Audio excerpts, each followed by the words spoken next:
விஜய்க்கு நான் என்ன சொல்கிறேன்னா, நீங்கள் வந்துக்கிட்டு இதோடு வந்து அரசியல் விட்டு போகிற மாதிரி சூழ்நிலையை உருவாக்குவாங்க, பயமுறுத்துவாங்க. அதை பயந்துக்கிட்டு நீங்கள் உங்களை நம்பி இவ்வளோ பேர் இருக்காங்க. இளைஞர்கள் நான் என்ன சொல்கிறேன், இப்போ விஜய்க்கு எனக்கு எந்த இதுவும் இல்லை. விஜயை கண்ணால் நான் பார்த்ததில்லை, சினிமாவில் பார்த்தது தான். அவர்கிட்ட ஒரு வார்த்தை கூட பேசினதில்லை. இந்த விஜய் ஒரு வேளை ஆட்சிக்கு வந்தால் எனக்கு எந்த பதவியும் கொடுக்க போகிறதில்லை. விஜய் வந்து எனக்கு எனக்கு எவனும் பணம் கொடுக்கணும். விஜய் வந்து எனக்கு பணம் கொடுக்குறதுன்னா என்கிட்ட நடக்காது. என் மனசாட்சிப்படி நடக்கிறாரு. எத்தனையோ லட்சங்களை கோடிகளை எல்லாம் நான் வேண்டாம் என்று நிராகரித்தவன். எனக்கு வந்ததெல்லாம் நான் வந்து கடவுள் மேலே நம்பிக்கை உள்ளவன், அவ்வளோதான். இன்றைக்கி எல்லோரும் கேட்குறாங்க, சார் பார்த்துருங்க இது கூட்டம் மோசமான கூட்டம்னு. எனக்கு இருக்கும் ஒரே பாதுகாப்பு இறைவன் தான். இறைவனை தான் நான் நம்பியிருக்கேன். இவ்வளோ போல்டாக பேசுகிறேன்னா கடவுள் காப்பாற்ற நான் கரெக்டாக உள்ளதை பேசுகிறோம். எனக்கு பாதுகாப்பு இறைவன் தான் இந்த அரக்கர்கள் கூட்டத்திலிருந்து அப்படிங்கிறதுல நான் அவ்வளவு தைரியமாக பேசுகிறேன். அதனால் இவங்க விஜய்கிட்டெல்லாம் எனக்கு எந்த இதுவும் வரணும்னு அவசியம் இல்லை. நம்ம பேசுவது மனசாட்சியின் அடிப்படையில். பார்க்குறேன் நிறைய இளைஞர்களை ஏற்கனவே நான் சொல்லியிருக்கேன். இளைஞர் கூட்டம் அவர் பின்னாடி போகுது. இப்போ மாணவர்கள் எல்லாம் திரண்டுட்டாங்க. விஜயை கைது செய்யணும் போட்ட நோட்டு ஓடு இதெல்லாம் வந்துக்கிட்ட மாணவர்கள் போய் கிழிக்கிறாங்க. இது ஒரு பெரிய எழுச்சியாக தெரியுது எனக்கு.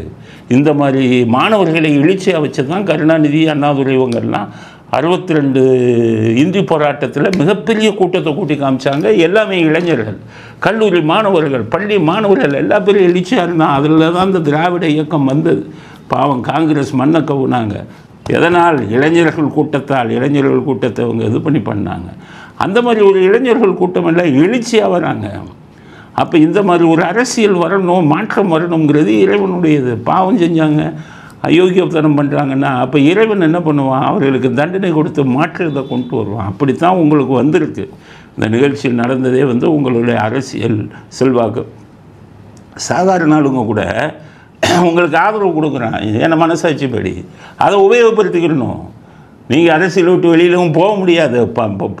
புலிவாலை பிடிச்சிட்டீங்க, விட்டீங்கன்னா புலி கடிச்சிடும். புலிவாலை பிடிச்சி தான் அப்படியே தான் இருந்து அரசியல் நடத்த வேண்டும்.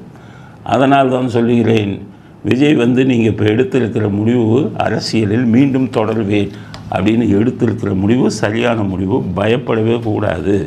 ஜெயலலிதாவை என்ன பாடுபடுத்தினாங்கன்னு எங்களுக்கு தானே தெரியும். கொலையை பண்ணலாம் பண்ணாங்க. ஆனால் அந்த விஷயத்தில் ஸ்டாலின் பரவாயில்ல. கருணாநிதி இருந்திருந்தால் நேரம் கதையே வேறு.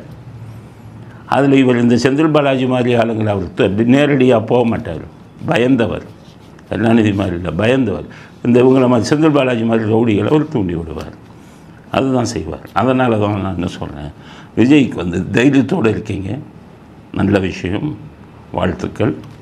மறுபடியும் நீங்கள் உங்கள் அரசியல் பயணம் தொடரணும். இதுக்கிடையில் 2 ப்ளே பாய்ஸை சுற்றுறாங்கல்ல, ப்ளே பாய்ஸ் டிஷர்ட்டு போட்டுட்டு சுற்றுவாங்க 2 ப்ளே பாய்ஸ். ஒன்று உதயநிதி, இன்னொன்று ராகுல் காந்தி. இந்த ராகுல் காந்தி ப்ளே பாய் 41 பேர் செத்துட்டாங்க. அப்போ விஜய்க்கு ஃபோன் பண்ணி என்னாச்சு, எப்படி இருந்தாங்கன்னு கேட்கணும். அதை கேட்கணும் அப்படின்னு முடிவு பண்ணிவிட்டு இன்னொரு பக்கம் என்ன யோசிக்கிறாரு, கூட்டணி. சாவில் கூட கூட்டணியா, பிணை அரசியல்னு சொன்ன ராகுல் காந்தி நீங்களுமா பிணை அரசியல் பண்ணுறது? செத்து போயிட்டாங்க. அவங்களுக்கு இப்போ அவங்கள துக்கம் விசாரிக்கிறதுல என்னையா உங்களுக்கு அரசியல் கூட்டணி, வெக்கமாக இல்லையா? அதெல்லாம் உடனே இவருக்கு ஸ்டாலினுக்கு ஃபோன் பண்ணி என்னாச்சு அப்படின்னு கேட்டு, நான் விஜய்கிட்ட பேசிக்கலாமா அப்படின்னு அனுமதி கேட்குறேன். வெக்கமாக இல்லை? சாவு வீட்டுக்கு போகிறதுக்கு அனுமதி வேணுமா? 41 பேர் செத்துருக்கான். உடனே அனுமதி கேட்குறேன். ஸ்டாலின் சரி கேளுங்கன்ட்டு உடனே விஜய்க்கு ஃபோன் பண்ணி என்னாச்சு ஏதாச்சு? இதெல்லாம் ஒரு மதுவா? வெக்கமாக இல்லை? இது ஒரு அரசியலை, ஆரோக்கியமான அரசியலை. அவர் வந்து அங்கே பேசிட்டு அதுலேயும் கூட்டணியை வந்து பாதுகாத்துக்கிட்டு பேசியிருக்கார்.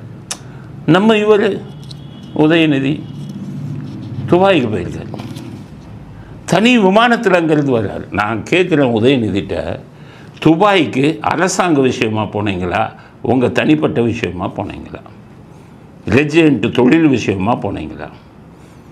ஏன்னு கேட்டிங்கன்னா துபாயில் யாருக்கோ பங்களா வாங்கி கொடுத்தீங்கன்னெல்லாம் சொன்னாங்க. அல்ல அந்த வீட்டுக்கு போனீங்களா? இது அரசாங்க செலவில் போனீங்களா, உங்கள் சொந்த செலவில் போனீங்களா? இது அரசு பயணம் அல்ல. தனி விமானத்தில் போயிருக்கீங்களா, பல லட்சம் செலவாகும். அதுக்கான பணத்தை அரசாங்கத்திடமிருந்து கொடுத்தீங்களா, உங்கள் சொந்த காசுலேருந்து கொடுத்தீங்களா? அங்கேருந்து கிளம்பி வரார். வந்து அங்கே கரூரில் போய் அப்படி பார்த்துட்டு திரும்பி துபாய்க்கே போகிறார். வந்தது என்ன பிரயோஜனம்? விஜய் வந்துக்கிட்டு கீழே இறங்கி வரலன்னு எல்லா பேரும் கத்துறீங்களே, ஏன் அந்த உதயநிதி வந்துக்கிட்டு என்ன அங்கே இருக்கக்கூடிய மக்களை பார்த்தாரா, இது பண்ணாரா, அப்போ அங்கேயோ இருந்து அவர்களுக்கு வேண்டிய விஷயங்களை செஞ்சாரா? வந்த உடனே போய் துபாய்க்கு போகிறதுனா என்ன அர்த்தம்? வெக்கமா இல்லையாப்பா உங்களுக்கு? நான் அப்புறம் பேசணும்னா கோவப்பட்டீங்கன்னா எல்லாம் தான் அவங்க ஆளுங்க பூரா இவரை கைது செய்வாங்க. பப்பம் விழுச்சுட்டு சொத்து போலீஸு, அவன் போலீஸ் வந்து சட்டப்படி தானே பண்ணணும். உங்களை பேசுனா கைது. ஏன் ஊரை இது பண்ணுறீங்களா? சிறைச்சாலையில் கால் தூசிக்கு சமயம் போய் உள்ளே இருந்துட்டு வருவோம். என்ன நாங்கள் என்ன உதயநிதி மாதிரி மாட மாளிகை கோபுரத்தில் வாழ்ந்தவங்களா? மக்களில் ஒரு ஆளுங்க. அதை இதுக்கெல்லாம் பயப்படுற ஆளு கிடையாது சிறைக்கெல்லாம். அதனால் சிறைக்கு போனால் போயிட்டு வந்து எவன் சிறைக்கு போக வச்சானா அவனை விடுவோமா நாங்கள்? நீ சும்மா அந்த ட்விட்டர்லேருந்து போடுறது தவிர உனக்கு என்ன தெரியும்? திமுக காரனுக்கு முட்டாள்கள் சிறைச்சாலையை கண்டு பயப்படுறவங்க என்ன பண்ணுவீங்க? போட்டு அப்படியே வண்டியில் ஏறிட்டு நைட்டு மிட் நைட்டில் வந்து கைது பண்ணுவீங்க. அங்கே கொண்டு போய் இங்கேருந்து ஊர்வலாம் சுற்றி வைப்பீங்க. உள்ளே தண்ணி கொடுக்க மாட்டேங்குது. இதெல்லாம் எதிர்கொள்வதற்கு தயாராக இருந்ததுனால தான் நாங்கள் அரசியலுக்கு வந்திருக்கோம். உங்களை நாங்கள் விடுவோமா? அப்புறம் அந்த ரவுடி பசங்களுக்கெல்லாம் சொல்கிறேன், நாங்கள் ரவுடியை திரட்டினோம்னா நீங்கள் தாங்க மாட்டீங்க. நீங்கள் எல்லாம் பணத்தை வாங்கி கொண்டு கூலி வேலை பார்க்கக்கூடிய ரவுடிகள். எங்களுக்காக உயிரை கொடுக்கக்கூடியவங்க நிறைய பேர் இருக்காங்க. அவங்க வந்தாங்கன்னா ஓடிலிங்க நீங்கள்லாம். அதனால தான் சொல்கிறேன், நாட்டில் நடக்கும் அநியாயத்தை அக்கிரமத்தை தட்டி கேட்கிறோம். அதற்கு எங்களுக்கு அதிகாரம் உண்டு, அதுக்கான ரைட்ஸ் உரிமை எங்களுக்கு உண்டு அப்படிங்கிறது அடுத்த கட்ட கருத்து.